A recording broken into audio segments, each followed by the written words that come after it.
నేను video upload చేయగానే మీకు నోటిఫికేషన్ రావాలంటే రెడ్ కలర్ కనిపిస్తున్న సబ్స్క్రైబ్ బటన్ ప్రెస్ చేసి ఆ పక్కన వచ్చే బెల్ బటన్ కూడా ప్రెస్ చేయండి. ఖచ్చితంగా ఈ వీడియోని అయితే లైక్ చేయండి. ఈ వీడియో కింద ఉన్న డిస్క్రిప్షన్ లో ఒక న్యూస్ యాప్ లింక్ ఇచ్చాను. యాప్ జస్ట్ 4 MB మాత్రమే ఉంటుంది. ఈ యొక్క యాప్ ఇన్స్టాల్ చేసుకున్న వెంటనే మీకు 50 రూపీస్ రావడంతో పాటు మీరు నెలకి 5,000 వరకు సంపాదించుకునే అవకాశం ఉంది. సో అందరూ ట్రై చేయండి. Hi guys, Mahesh friends. ఆంధ్రప్రదేశ్లో ఎవరైతే విద్యార్థులు పాలిసెట్, ఎంసెట్, డిసెట్ ఎగ్జామ్స్ అయితే రాశారో సో వీరికి సంబంధించి మంచి న్యూస్ అనేది రావడం జరిగింది. ప్రవేశ పరీక్షల్లో అర్హత మార్కుల తగ్గింపు అనేది చాలా భారీగా తీసుకుంటున్నారు. ప్రభుత్వానికి ఆల్రెడీ మనకు విద్యాశాఖ అయితే ప్రతిపాదనలు పంపించింది. పాలిసెట్ను పరిశీలించినట్లయితే పాలిటెక్నిక్ కళాశాల ప్రవేశాలకు నిర్వహించే పాలిసెట్లో 30% మార్కులు సాధిస్తేనే అర్హులు.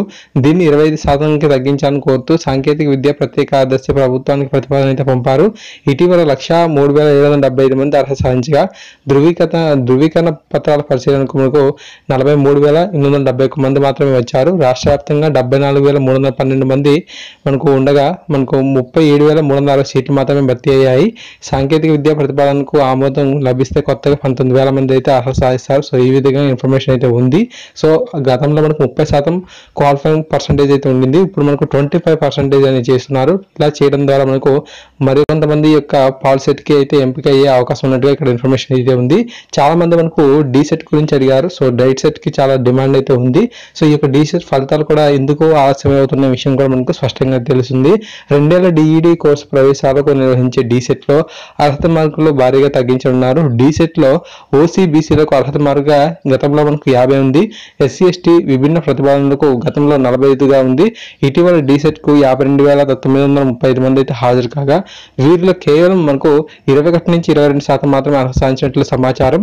అన్ని కళాశాలల్లో కలిపి 65,000 పైగా సీట్లు అయితే అందుబాటులో ఉన్నాయి. ఈ నేపథ్యంలో ఓసీ బీసీలకు 35 మార్కులు అర్హత మార్కుగా ఉంది.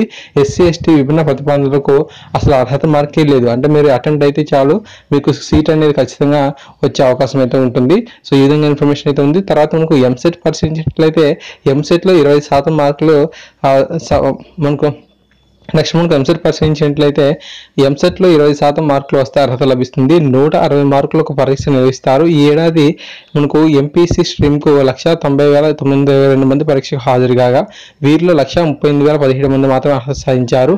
ప్రవేశాల కోసం ఆన్లైన్లో ఆప్షన్స్ 65,909 మంది అయితే ఇచ్చారు. వీరిలో 60,943 మంది సీట్లు కేటాయించారు. ఆన్లైన్లో ప్రవేశాలకు 51,846 మంది ఆసక్తి చూపగా కళాశాలలో రిపోర్ట్ చేసింది 46,858 మంది మాత్రమే. సో అందువల్ల ఈ యొక్క అర్హత మార్కులు కనుక మనకు తగ్గించినట్లయితే మరొక 15,000 మందికి వీరికి ఇందులో క్వాలిఫై అయ్యే అవకాశం అయితే ఉన్నట్టుగా ఇక్కడ ఇన్ఫర్మేషన్ అయితే ఉంది. సో ఖచ్చితంగా ఇలా క్వాలిఫై అయినట్లయితే మరికొంతమంది విద్యార్థులు ఈ యొక్క ఖాళీల మధ్యలో భర్తీ అయ్యే అవకాశం అయితే కనిపిస్తుంది. సో అందువల్ల డీసెట్, ఎంసెట్, పాలిసెట్ కి సంబంధించి అర్హత మార్కులు అనేవి భారీగా తగ్గించినట్టు సమాచారం అయితే రానుందనమాట. ఓకేనా. సో అందువల్ల మనకు ఫలితాలు కూడా ఈ యొక్క డీసెట్ సంబంధించి చాలా లేట్ అయితే చేస్తున్నారు. సో చాలా మంది అభ్యర్థులు తమకు ఇన్ని మార్కులు వచ్చాయని, గవర్నమెంట్ సీట్ వస్తుందా, ఫలితాలు ఎప్పుడు వస్తాయని అడుగుతున్నారు. సో ఖచ్చితంగా మనకు ఫలితాలు అయితే ఈ యొక్క వారాంతంలో అయితే మనకు రావచ్చు. అంటే నెక్స్ట్ వీక్ మనకి ఏదైతే ఉందో సో ఆ యొక్క వారాంతంలో అయితే మనకు వచ్చేస్తాయి అనమాట. తప్పకుండా మీ క్లాసెస్ కూడా త్వరగా స్టార్ట్ అయిపోతాయి. ఫ్రెండ్స్, ఈ యొక్క అప్డేట్ వచ్చిన వెంటనే ఖచ్చితంగా మీకు రిపోర్ట్ అనేది ఇస్తూ ఉంటున్నాం. ప్లీజ్ సబ్స్క్రైబ్ చేయండి, సపోర్ట్ చేయండి. Thank you guys, thanks for watching this video.